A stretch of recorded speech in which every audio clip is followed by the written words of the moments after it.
Oh, hello guys, welcome back to our YouTube channel. Because you're part of us, you make it happen.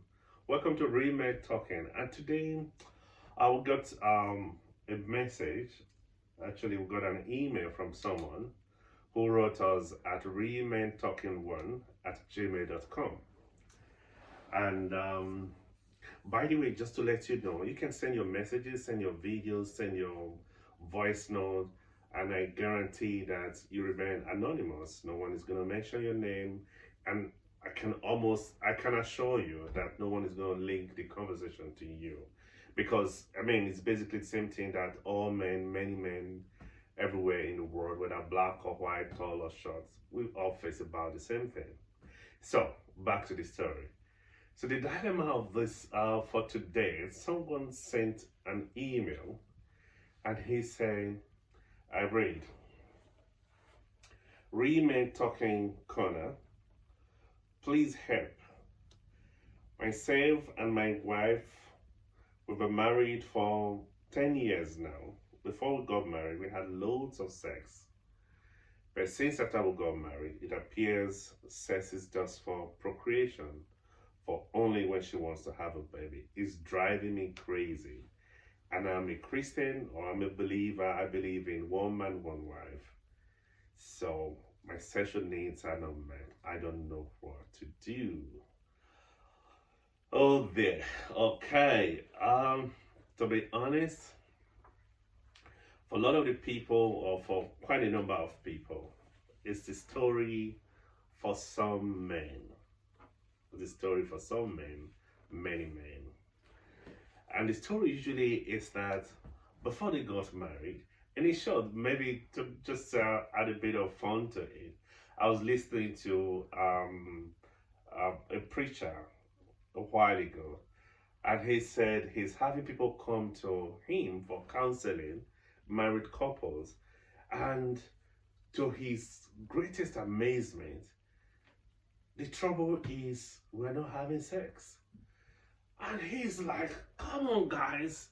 Before you guys got married, I was praying for you people. If you people can just stay holy and stop fornicating. Now you got married, and the new problem is you're not having sex. Why? But well, to be honest, that's the reality for so many people. And for this particular person, while we're talking, we need your input. You can write something in the comment section. You can share your own personal experience. What do you think is the reason people had more sex before they got married? Definitely, I mean, it's not the same for everyone. But then we went out and we're trying to check out what could be responsible. Yes, it's men's corner, but we also do speak with women as well. Because part of the thing is the things we complain about or that upsets us, that makes us want to climb the wall, many of them we think is, the things that women do to us or the way that women do not understand us.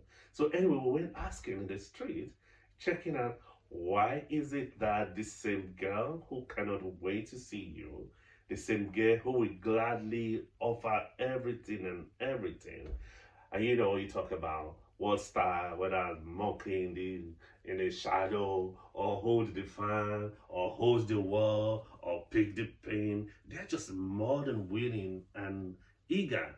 So what could be happen? And what could be happening that suddenly a lot of the men they say, "Oh, I'm tired," or sometimes they just do the, "Are you done?" And by the way, I know men find that very crazy. When she's not involved, she's just there like a log of wood, and then just waiting for, and then kind of have the attitude like, "Are you done?" And some men say that's even worse than not having sex. You better not even just agree than just be there, not involved, not participating, and then you just roll over afterward and just pick your phone. You're on the Instagram. So guys, if you had similar experiences, how does this such experience make you feel? Leave it on the comment side or send us an email anonymously and we'll be able to check how other men are feeling. But anyway, oh by the way, We plan to have a sex therapist join us on the show. We'll be hosting a sex therapy sometime between um, March, March and April. So that's something for us to look forward to. I mean, the lady is really good. She will talk from, I mean, we're going to engage in her from sexual trauma to, unforgiveness, or, in general issues, how these things affect sex and stuff like that. So we're going to be, I mean, that's something for us to look forward to. And I promise you, this is real men talking. This is our corner where we talk about relationship, we talk about marriage, we talk about parenting, and of course, we talk about death or divorce. So back to this conversation. Now, what would you think, or what could you think might be the reason why the same woman who, when before you guys got married, will purposely come to visit you without an underpant? And then, she does it in such a way that, she's wearing a gown, she's changing and flirting around, and then until you fall and all that. So why suddenly? She's just there, always tired. Before you come near, now she wears a pair of jeans with a big buckled belt to go to bed, or she wears a tight jeans so that no matter what you do, that jean can come out just so easy. What could be happening? When we did speak with some ladies, and one of the ladies said that, oh, you can't just, I'm not a robot, I'm not a flip switch that you just switch on. You've been mean to me all day. I called you severally, you didn't pick my call, and then you just come and then you want to have sex with me. No, no, no, no, no, no, no. In short, another lady said, well, I'm not gonna be fighting him. He wants to have sex. By the way, he paid my bride price. By the way, the children think, everybody think that we're married. So it's all right. Once I have sex, you have sex. When you're done, you go and I do my thing. So a lot of men are really, struggling with this burden and wondering what to do. So now this is also what we have done. In looking around and doing a bit of research and speaking with people, it turned out that, first of all, there needs to be communication. You just might be in your corner suffering and upset that, oh, I'm not having sex, I'm not having enough sex. Have you really bothered beside the point at which you want sex to say to her? Maybe spoil her a little, like you also used to do. You remember that? When you used to take her out, when she gets an expected gift, delivered to her office, and she could, be so proud of it with her friends and colleagues at work, when you would take her out, hold her hands and things like that. Do you still do them? Because really, sex is also another intention. Sure, to be honest, life is intentional. Life and living is intentional. So as much as you agree that sex is like food to you, like breakfast, lunch, and dinner, many women know that as well anyway.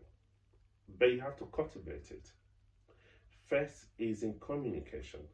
And now you have the verbal, the non-verbal, just the way it is in office environment. So also in relationship, communication is very important. Does she know how you feel about your sex life? Have you had the time or thought of, okay, I'm going to give this chick a treat? All next weekend, we're just going to leave the house, go check into a hotel where she doesn't have to bother thinking of tidying the house, taking of the children. You make an arrangement for childcare, or if you don't yet have children, you guys just take some time away. She doesn't have to bother about food and stuff like that, and you guys just eat and then you just engage with her, babe. It seems like our sex life is doing it. Oh, stop that, stop that, stop that. I know somebody is thinking, probably, guy, we've been married for 20 years. My case cannot be redeemed. In the last 5 years, I've barely had a leak. Dude, it's not too late. Because the truth is, if you feel you're not having sex and it's upsetting you, making you happy, I can almost say to you, your wife knows that you're not having sex. So why not talk about it? Why are we not having sex? Did you stop being nice to her? Did you stop being kind to her? Or by the way, what if in her own orientation, sex is for procreation only? Have you tried to let her know that sex to you is food? What about, has she had any kind of sexual trauma?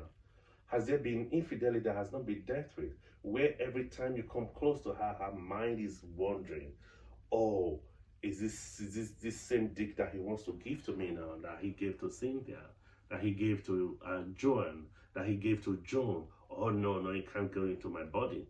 Dude, this is men talking, so pardon me if I'm just talking like this. So, but you get the point I'm trying to make. So it just might be that there has been an issue between you and her that is not resolved. What about the other reality of doing life? Is she dealing with a loss? Is her father or her mother, someone close to her, ill? Is someone passed?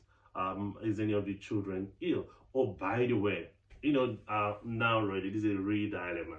The way that, we are so different. For many guys, a guy is stressed, stressed with work, is not so happy with A or B or whatever. He just want to have sex. But the woman is stressed, the bills are not paid, and is wondering, oh, what's going to happen to the children? What are we going to eat tomorrow? And stuff like that. The last thing on her mind is sex. So can you see how things are so opposite? You're in the same house together. Your brain can't figure out how the rent is going to be paid or how the mortgage is going to be paid. And in your corner, you just think, okay, dude, I'm not going to kill myself. I just need to be properly laid and banged properly. But the other woman, on the other hand, come on, dude, how can you be thinking of sex? We might not have a house by the end of the day. So you see the differences in, human beings. But really, you'll just be surprised once the guy gets laid and properly taken care of, he finds all the answers to solving the rent problem. So really, we need to communicate so that your spouse, your girlfriend, your better half will be able to understand and know that in some of those things, really, yes, we did talk about, we talked about the differences in the man and the woman. But as much as we talk about these things, we need to stay focused. Yes, it's his marriage. So now if you don't feed him sexually, so where do you expect him to go? Two things can happen when you don't feed a man sexually, or one of the following things could happen. The man could look for it outside, and then we scream, oh, he's committed fornication, he's committed adultery. And then we'll call the pastor, come and kill this man, he's committed adultery. I will call the in-laws, they will call our friends, everybody, yeah, this man has committed adultery. But then, nobody, because once that is announced, everybody is in arms. Nobody is asking again, before this adultery, when was the last time you slept with him? Can I get an amen to that? Yes. Then nobody's asking anymore, when was the last time you two slept together? So when you're not sleeping with him and he has sexual dates, so what do you think he's doing? Oh, now, it gets even worse these days. Because now there is pornography, there is phone, you have all kinds of gadgets. Why would you let why would you end up like that instead of finding solutions? Have you considered counseling?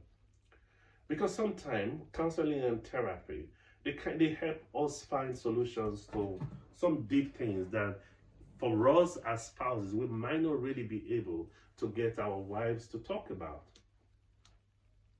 So consider these things, think about these things, and make adjustment. Because at the end of the day, what if it's a matter of you're not doing it well? So because you're not doing the sex well, so it's not very, very interesting to her.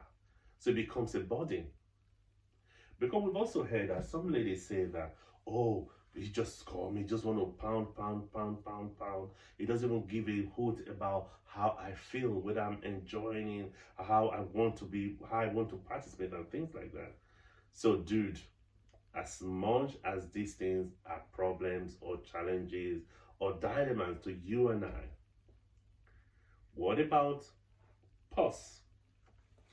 Take a look, appraise yourself, appraise the situation.